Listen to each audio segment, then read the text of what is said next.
નમસ્કાર વિદ્યાર્થી મિત્રો, આજે આપણે વાત કરવાના છીએ વાણિજ્ય વ્યવસ્થા અને સંચાલન વિભાગ ઈ ના 5 માર્ક્સના મોસ્ટ આઈએમપી ક્વેશ્ચન જે તમારી પ્રથમ પરીક્ષામાં પૂછાઈ શકે. હવે અહીંયા છે ને મેં પેપર જે જૂના વર્ષના પેપરો છે એનું અધ્યયન કરીને તમારા સામે થોડા પ્રશ્નો મૂક્યા છે. એનો મતલબ એ નથી કે આ જ પ્રશ્નો આવશે, પણ આ પ્રશ્નો આવવાની શક્યતા વધારે છે. અને બીજા યુટ્યુબર્સની જેમ હું તમને ઘણા બધા પ્રશ્નો નથી આપી રહ્યો. એક પાઠમાંથી બને તો 3 પ્રશ્નો લેવાનો પ્રયત્ન કર્યો છે. 3 પ્રશ્નો એ રીતે કે પ્રથમ પરીક્ષામાં તો કામ લાગે ને લાગે, સાથે આ પ્રશ્નો દરેક પરીક્ષામાં પૂછાવાની શક્યતા બની રહે છે.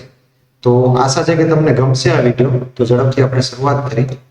સૌથી પહેલા પ્રથમ પરીક્ષાના હિસાબે અત્યારે આપણે જોઈએ તો પાઠ 1 પહેલા પાઠ 1 માંથી જો કોઈ પૂછાતા હોય પ્રશ્નો તો એ છે સંચાલનનો અર્થ આપી તેની લાક્ષણિકતાઓ. આ પ્રશ્ન પૂછાતો હોય છે. તો તમે આ પ્રશ્નને ખૂબ ધ્યાનથી જોશો, સમજશો, વાંચશો એક વખત. સંચાલન એટલે શું? જો જે પણ પાઠ નામથી શરૂ થઈ રહ્યો હોય ને, પાઠમાં જે નામ છે શબ્દ જેમ કે સંચાલન, તો એનો અર્થ તમને આવડવો જ જોઈએ. એ આ પરીક્ષામાં પૂછાઈ શકે, બીજી પરીક્ષામાં પૂછાઈ શકે અને બોર્ડમાં પણ પૂછાઈ શકે. તો એ તમને ખાસ ધ્યાન હોવું જોઈએ. જે બીજો પ્રશ્ન છે સંચાલનની વિવિધ સપાટીઓ. હવે અહીંયા તમને ખબર છે કે કેટલી સપાટીઓ છે, બરાબર? એને આકૃતિ સહિત સમજાવવાનું કહેશે. તમને કોઈ એક સપાટી સમજાવવાનું કહેશે. એવું ન હોય કે તળ સપાટી કે મધ્ય કે ઉચ્ચ સપાટી કે કોઈ પણ એક સપાટી તમને સમજાવવી પડે. તો એને આકૃતિ સહિત પહેલા સમજાવવાની વાત આવશે, ત્યાર પછી એમાંથી કોઈ પણ એક સપાટી તમને સમજાવવાની હશે. અને એનામાં બીજો ભાગ પડે છે જે પાઠમાં, એ છે સંકલનનો. બીજો જે ભાગ પડે છે એ છે સંકલનનો અર્થ આપી તેની લાક્ષણિકતાઓ. આ પણ પ્રશ્ન પૂછાઈ શકે. સંચાલન અને સંકલન બે ભાગ પડી રહ્યા છે પાઠમાં, તો એ પણ મહત્વનો પ્રશ્ન છે. એટલે તમે સંચાલનનો અર્થ આપી તેની લાક્ષણિકતાઓ જોશો. સંચાલનની વિવિધ સપાટીઓનો જો તમે એમ કહેવાય તફાવત પાકો કરી લો ને તો ઘણી બધી બાબતો તમને એમાંથી યાદ રહી જશે. લાભ, ગેરલાભ એ પણ તમે એક વખત વાંચો તો સમજાઈ જાય એવું છે. તો આ પાઠમાંથી મેં આ 3 પ્રશ્નો કાઢ્યા છે. પ્રથમ પરીક્ષામાં બીજો પાઠ નથી આવતો 5 ગુણમાં. હવે અહીંયા ગયા વર્ષના પેપરમાં નથી એટલે મેં નથી લીધો. તો પાઠ 3 ની અંદર કયો પ્રશ્ન આપણને પૂછાઈ શકે? તો પાઠ 3 જેને આપણે આયોજન નામ કહીએ છીએ, આયોજન નામનો જે પાઠ છે એનામાંથી કયા પૂછાઈ શકે? તો અહીંયા મેં એક પ્રશ્ન એવો લઈ લીધો કે જેનામાં ઘણા બધા મુદ્દાઓ આવી જાય છે. એમાં 3 પ્રશ્ન જેવા જ તમારા માટે થઈ જશે. તો સૌથી મહત્વનો જો મને એમાં લાગતું હોય તો આયોજન એટલે શું? મેં તમને હમણાં જ કીધું કે જે પાઠ નામથી શરૂ થઈ રહ્યો છે, જેમ કે આમાં આયોજન જ છે, તો આયોજન એટલે શું એ તમારે પાકું હોવું જ જોઈએ. એની વ્યાખ્યાઓ પાકી હોવી જોઈએ. હવે એમાં 3 મુદ્દા કયા છે? તો એક છે લાક્ષણિકતાઓ. આયોજન એટલે શું, એની લાક્ષણિકતાઓ જણાવો. પેલો પ્રશ્ન આ રીતે પૂછી શકે. એમ પૂછે કે આયોજન એટલે શું, એની પ્રક્રિયા જણાવો. તો બીજો પ્રશ્ન આ રીતે આવી શકે. અને ત્રીજો એમ પણ પૂછી લે કે આયોજન એટલે શું અને એની મર્યાદાઓ છે. તો આ રીતે તમે પાકો કરો કે આયોજન એટલે શું. આયોજન આવવાનું જ છે. આ 3 માંથી કોઈ પણ એક મુદ્દો લઈ શકે છે. તો આ મેં પાઠ 3 માંથી લીધું છે. હવે પાઠ 4 ની અંદર તમે 4 જોશો તો નામ જ છે વ્યવસ્થા તંત્ર. હવે એનામાં વ્યવસ્થા તંત્ર છે એટલે વ્યવસ્થા તંત્ર શબ્દને પરિભાષા પકડો. એક પ્રશ્ન તો એને લગતો હશે. તો તમારે સૌથી પહેલા સમજી લેવું જોઈએ કે વ્યવસ્થા તંત્રના પ્રકાર.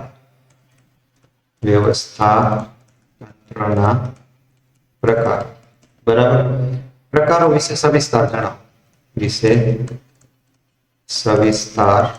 જણાવો. હવે અહીંયા પ્રકારો ઘણા બધા પ્રકાર છે. 5 પ્રકાર છે ટોટલ. એમાંથી મને જે એમ લાગે છે કે વધારે પૂછાતા હોય તો એક છે રેખિક પ્રકાર. બરાબર? રેખિક. બીજો છે કાર્યાનુસાર. અને ત્રીજો છે શ્રેણિક વ્યવસ્થા. આ ત્રણેયમાંથી એક પૂછાવાની શક્યતા વધી જાય. કે વ્યવસ્થા તંત્ર એટલે શું, એના એક પ્રકારને વિસ્તૃત સમજાવો જેમાં રેખિક લઈ શકે છે. આ પાઠ થોડોક લાંબો છે તો એનામાં ઘણા બધા મુદ્દાઓ છે.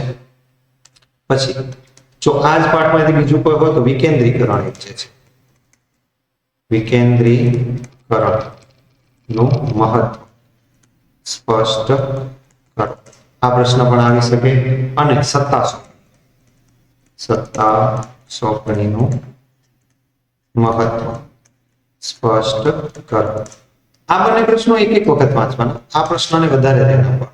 વિકેન્દ્રીકરણ અને સત્તા સોંપણી જો તમે ધ્યાનથી વાંચશો તો તમને સમજાશે. વિદ્યાર્થીઓ જે ભૂલો કરે છે ને એ શું છે કે પાઠ કેટલા ભાગમાં વહેંચાયેલો છે એ સમજવાનો પ્રયત્ન નથી કરતા. પહેલા તમારે પાઠને ધ્યાનથી જોવું પડે, સમજવું પડે કેટલા ભાગોમાં વહેંચાયેલો છે, એ ભાગોમાંથી કયા મુદ્દાઓ જે છે એ વધારે પૂછાવાની શક્યતા હોય છે. તો વ્યવસ્થા તંત્ર જે છે એ મોટો ભાગ છે તો એનામાંથી એક પ્રશ્ન પૂછાવાની શક્યતા વધી જતી હોય છે. એવું નથી કે વિકેન્દ્રીકરણ અને સત્તા સોંપણી ના પૂછાવાના છે, એ પણ પૂછાશે. હમણાં ન પૂછાણા તો આગલી પરીક્ષા. પણ આપણને ભાગ કયા ભાગ પર વધારે ભાર આપવો એ તમે પાઠને સમજશો તો સમજાશે.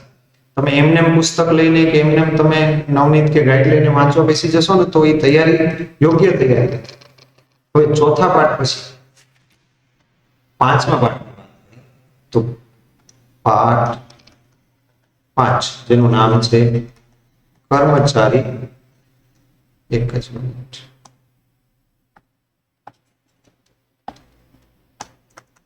કર્મચારી વ્યવસ્થા. તો કર્મચારી વ્યવસ્થામાંથી શું આવી શકે? તો સૌથી પહેલા ફરી પાછું જેમ કીધું કે પાઠનું નામ છે એનો અર્થ તમને આવડવો જ જોઈએ. એટલે કર્મચારી વ્યવસ્થાનો અર્થ. તો આ મુદ્દો પહેલો સૌથી પાકો જોઈએ. કર્મચારી વ્યવસ્થાનો અર્થ. આ મુદ્દો તમારે કોઈ પણ ગાઈડમાં કરી લેવાનો. હવે એનામાં તો એના લક્ષણ પૂછી લે, બરાબર? લક્ષણ અથવા તો મહત્વ પૂછી લે. આ બંનેમાંથી કોઈ પણ એક મુદ્દો એના સાથે નાખી દે. કર્મચારી વ્યવસ્થાનો અર્થ આપી દે અને લક્ષણો અથવા કર્મચારી વ્યવસ્થાનો અર્થ આપી દે, મહત્વ જણાવો. આનામાં જે આવે છે તો ભરતી એટલે શું? કર્મચારીઓની ભરતી તો કરવી જ પડશે તમારે. તો ભરતીના બે પ્રાપ્તિ સ્થાનો છે, એક બાહ્ય અને એક આંતરિક. તો એ બંનેમાંથી કોઈ પણ એક તો પૂછાશે. આંતરિક પૂછી લે, બાહ્ય પૂછી લે. હવે આનામાં બે સાથે પૂછી લે તો એ પ્રમાણે લખવાનું થાય. તો આપણને એ બંનેને થોડા થોડા મુદ્દાઓમાં નાના નાના આપણે હવે જો ઘણા વિદ્યાર્થીઓ એમ કે સર પ્રશ્નનો જવાબ તો એટલો મોટો છે, અમે 5 ગુણમાં કેમ અટેમ્પ્ટ કરીએ? તો જે પરીક્ષક છે એ ચેક કરવા માંગે છે તમારા પાસેથી કે તમે મોટા પ્રશ્નને કઈ રીતે સમજાવી શકો છો. ઓછા શબ્દોમાં તમારા પાસે સમય પણ ત્યાં ઓછો છે તો કઈ રીતે સમજાવો એ મહત્વ. અને ત્રીજું છે જે આનામાં છે એ છે પસંદગી પ્રક્રિયા. પસંદગીની પ્રક્રિયા જણાવો. તો આ 3 પ્રશ્નો બહુ મહત્વના મને લાગી રહ્યા છે આ પાઠમાંથી. તો આમ 3 પ્રશ્નો છે પણ ઘણા બધા ટોપિકો આવી જાય છે અને આ ટોપિકો તમને નાના પ્રશ્નોમાં પણ કામ આવશે. અને છેલ્લો જે પાઠ છે છઠ્ઠો પાઠ જેનામાં આપણે કહીએ દોરવણી. છઠ્ઠા પાઠનું નામ છે દોરવણી. હવે આનામાંથી શું છે? ફરી પાછું નામનો અર્થ આવડવો જ જોઈએ તમને. જે નામથી પાઠ શરૂ થઈ રહ્યો છે એનો અર્થ આવડવો જ જોઈએ. તો દોરવણીનો અર્થ. તો પહેલું તો આ થયું. હવે એનામાં એની લાક્ષણિકતાઓ પૂછી લે. સાથે શું પૂછી લે? લાક્ષણિક. દોરવણીનો અર્થ આપી એની લાક્ષણિકતાઓ જણાવો. તો આ એક પ્રશ્ન થઈ શકે એમાંથી. પછી એક બહુ મહત્વનો સિદ્ધાંત છે, એ છે માસ્લોની જરૂરિયાતનો અગ્રતા ક્રમનો સિદ્ધાંત સમજાવો. બરાબર? આ તમને ખૂબ મહત્વનો છે. હમણાં નહીં પૂછાય તો બોર્ડમાં પૂછાશે એટલે માસ્લોની જરૂરિયાતની અગ્રતા ક્રમનો સિદ્ધાંત તમારે કરી લેવો. બીજું, કર્મચારીઓ શા માટે કાર્ય કરતા હોય ખબર છે તમને?